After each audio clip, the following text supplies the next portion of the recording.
Welcome back, guys, it's the dude. In today's video, I want to go over gear builds for mages, specifically more leaning towards the gymming aspect of the gear. Usually on my Discord I always link builds or go over people's build links, but it didn't dawn on me until I actually started playing on PTS. Now, getting tier 3 gym is going to be quite difficult. So in today's video, I'm going to go over what I think is the more realistic approach to gearing your mage. Now, the gymming part is the main topic for today, and I'll go into the transition of early mid game to end game. I already know people are going to ask me, hey dude, what's the best armor weapons for mages, yada yada yada. Well, if you go down to my recent video on my YouTube channel and look up the video called Mage Consideration, I'll explain to you what's the quote-unquote best gear for mages. So I won't be going over the whole debacle about cloth versus mid leather versus plate mages and yada yada yada. And then towards the end of this video, I'll be answering questions from my Discord channel, hashtag feedbacks and recommendations. So stick around and enjoy the video. Alright, we're going to take a closer look at the numerical values. Alright, so we're going to take a closer look at the numerical values of the gems and why I think going with this particular route is going to be the best route for gearing your mage. I won't go over costumes or undergarments just because it's kind of difficult to explain, but I'll be sure to provide you guys a link in the description down below. This link has all the formulas and tricks to making the perfect stats for your costumes and undergarment. Now, these numerical values, when comparing tier 1+5 to tier 2 gems, the differences are very minimal. So in early game to mid game, it might not mean much, but if you're planning to stay around for a while and playing into late game, then take this into consideration. Tier 1+5 gems are very effective for what they offer. I say don't be discouraged from using tier 1+5 gems as your DPS gems. To me, tier 3 gems are for players who are looking to min-max their stat pools at endgame. So up on the screen right now, I have 3 builds with 3 different gem sets. You don't have to agree with me on this one, but take it for what it is. And as always, the links are posted down in the description below. So for build 1, this is with full tier 1+3 gems. It consists of 21.9% crit rate, 96.1 crit damage, 3,588 resilience, 2,032 toughness. Build 2, this is with full tier 2 gems. It consists of 20.8 crit rate, 95.4 crit damage, 3,560 resilience, 2,020 toughness. And then build 3 is a mixture of both. I put tier 1+3 defense gems and tier 2 offensive gems. It consists of 20.8% crit rate, 95.4 crit damage, 3,588 resilience, 2,032 toughness. I bridged the gap halfway for these gems at tier 1+3 and tier 2 gems, just because obviously it's the halfway mark, right? The more realistic approach to gearing your mage. Late game, tier 3 gems are going to outshine the tier 1+5 gems just by a few, right? Just like the notepad I had up earlier. So it's more effective for min-maxing, right? In my honest opinion, I will probably go with build 3 to minimize overall cost of production, and you know, it'll be easier to transition into late game min-maxing your DPS output with this particular build. So before I move on with the next part of this video, I also want to point out too that a lot of people who come to my Discord and give me links to their builds, normally what I see is people putting evasion gems in their gloves and like magic attack gems in their sleeves. Now, this isn't a wrong build by any means. Like, it's good for 1v1s and some other cases too, but in small scales and large scales fights, it's almost useless to run evasion gems in your gloves, just because you won't ever I wouldn't say you won't ever, but there's a small possibility that you will ever 1v1 somebody in a small scale or large scale PvP. Majority of the time, because you're a mage, you're gonna get either CC'd by like a CC mage, or you're gonna get jumped on by like, a whole bunch of people. So just take that into consideration. And like I said before, it's good for 1v1s, but it's not really useful in small scale and large scale. Um, Now, in regards to magic attack gems, I don't necessarily see the reason why 20 plus magic attack is better than 400 or 500 physical defense gems. Um, that's just me personally. Now, if you were wearing plate, it would be a different story. By all means, go for it. But yeah, if you're cloth, then I'll probably just run PDF gems, unless you can get your hands on the new Kandun gems or the Thundering Titan gems, which is called Even Glow Escape. But at the end of the day, like I said, it's for you to decide. This is just my opinion. All right, guys. So now we're gonna be talking about how to make your gems, right? Your Tier 1+5 gems. So in the honor shop, which is your character information, you open up the honor point system, right? Marketplace. What you do is you'll buy whatever gem you want to buy, right? It's 7,000, and then each of these lunar stone charm rank ones is gonna allow you to upgrade it to the next tier, right? The next +1, +2, +3, +4, and you do it in succession. So here I'm gonna demonstrate to you guys what that is. So on this bow, I already have one regular tier 1 gem socket into my bow, right? What I'll do is I'll right click this lunar charm rather, and then highlight that. It's 200 labor, it costs no gold, and then I'll be +1, right? So let's do it. Let me burn my labor for you guys. See, there you go. Now it's +1.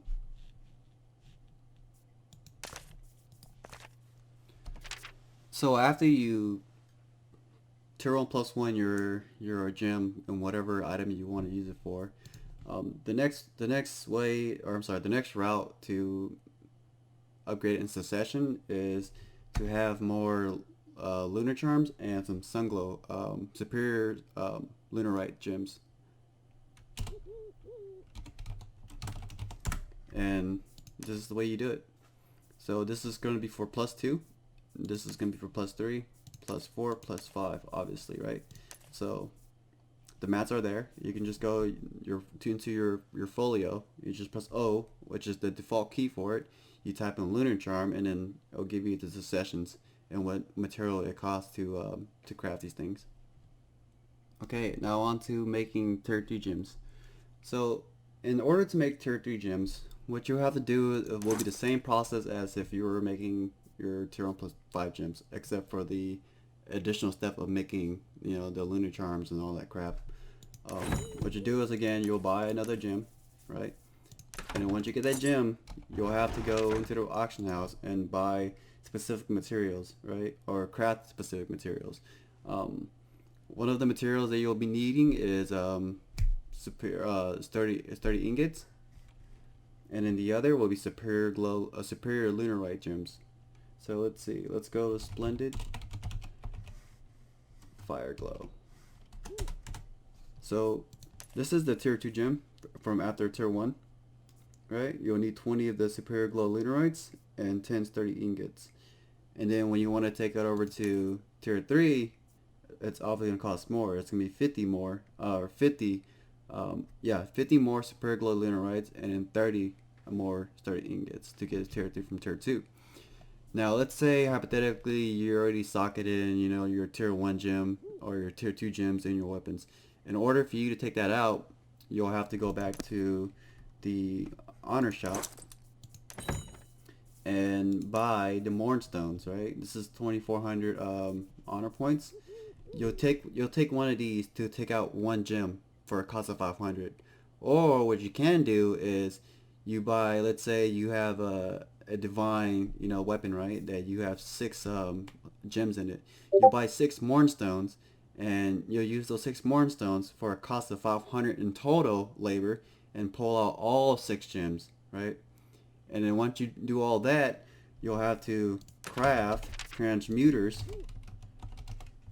right? Transmuters. You'll need 6 transmuters to make them all go back to the original superior glow. I'm sorry, splendid fire glow gems, right?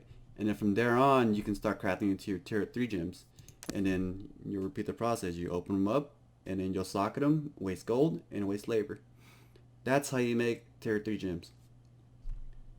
But the cool part about it, though, about making tier 3 gems versus tier 1+5 gems, is that let's say you want to re-roll another weapon or another armor piece. You can't pull out the tier 1+5 gems and expect to have it back in your inventory.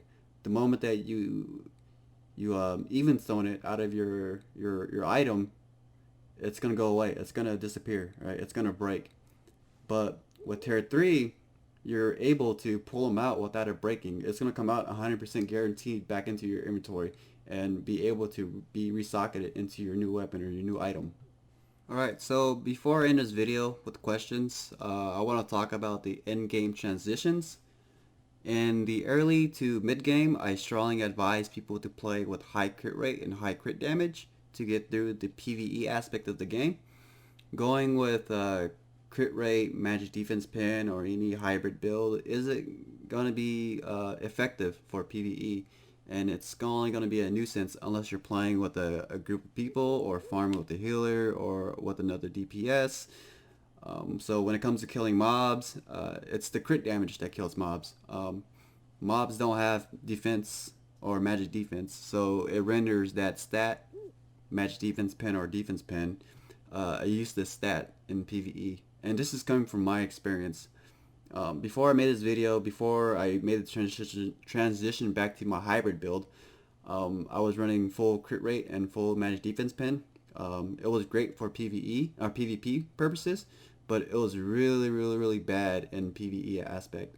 And knowing that, like, I won't go back to it, because when the new Noriette comes out, I'm gonna need to do Noriette for the Lunar Stones. I'm going to need to do the new solo dungeon for the new Haram necklace, and so on and so forth.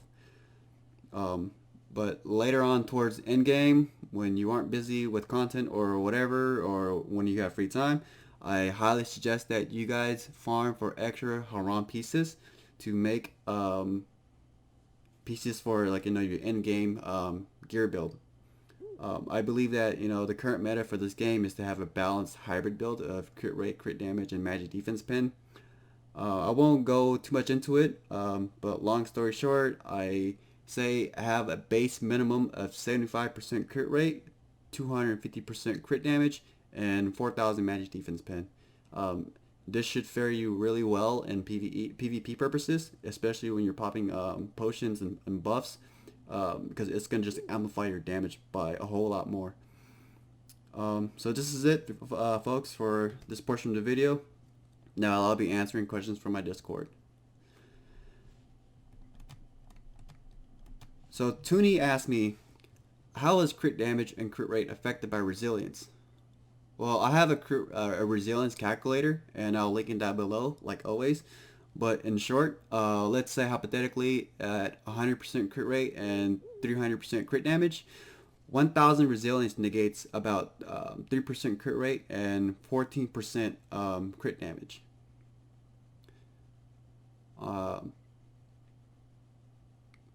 Crowweedle asked, which pieces of Haram gear you intend on powering up first, / what would you power up, or what order would you power up your Haram gear? I'm sorry, I'm fucking retarded right now. In order, I would do main weapon to the highest grade or highest tier, and then the armor, and then the offhand bow instrument. I'll get those to tier 2 divine first, and then I'll get everything to tier 2 divine first, and then obviously work on my weapon and then my armor, and then work on my offhand bow and instrument. Because at tier 2 divine, you're stuck at 6 slots for gems until you go to tier 4 mythic. But obviously, you know, for every grade, for every tier, you always want the highest grade for all your items. But that would be my order: weapons, armor, then offhand, bow, instrument. Next question: how much does it cost for each grade of Haram and library? This is kind of tricky because for Haram, I never really paid too much attention for gold costs, except for when I remade my offhand sword into an offhand dagger from scratch. I just remember from tier 4 epic to tier 4 mythic, when I fed my sword to my dagger, it cost me about like 5,000 gold just to get it to mythic. But I'll assume it'll be somewhere around the ballparks of like 10,000 gold from tier 1 grand to like tier 4 mythic. Give or take a couple thousand. I'm not too sure. As far as for library, from grand to legendary, it's 3,000 gold. From grand to mythic, it's about 8,000 gold. And then from grand to eternal, it can range from like 12,000 to like 18,000 gold. It all depends. Gray asks, I like to see the 6.0 DPS output of attack speed mage versus cast speed mage. So I won't be able to test this out until we actually get 6.0. We can only assume, you know, damage numbers from Korean players that already have the patch. But in my opinion, it's really situational. Things like are we PvPing on a move, or do I have time to cast off certain skills? What's my team comp looking like, etc. But we'll see if I can test this out, and I'll let you guys know shortly. I will be making another video too about the 6.0 patch for mages. I'm gonna try to show you guys some cheesy stuff that I thought of when I was playing on PTS. So Jury asks, when is the time to switch from crit to pin? Uh, Honestly, dude, whenever you're done farming and only log in for content. I'm partly being facetious, but like I said earlier, it all depends on how much PvP you want or how much PvE you actually need. So let's say, you know, you're at end game. Do you really need a PvE anymore? Then by all means switch to pin full magic defense pin. But for the most part, at early stages of the game, you probably want to run crit rate and crit damage. The last question. Teddy asks, could you talk about your skill bar shortcuts? I'm having a hard time finding a comfortable setup to put in all the skills. Um, Dude, honestly, I'm so glad you asked me this question. This is a very good question, actually. I was going to save this particular portion of the video, or not the video, but this particular question, because I was going to incorporate it in my next video that I'll be releasing with the 6.0 patch.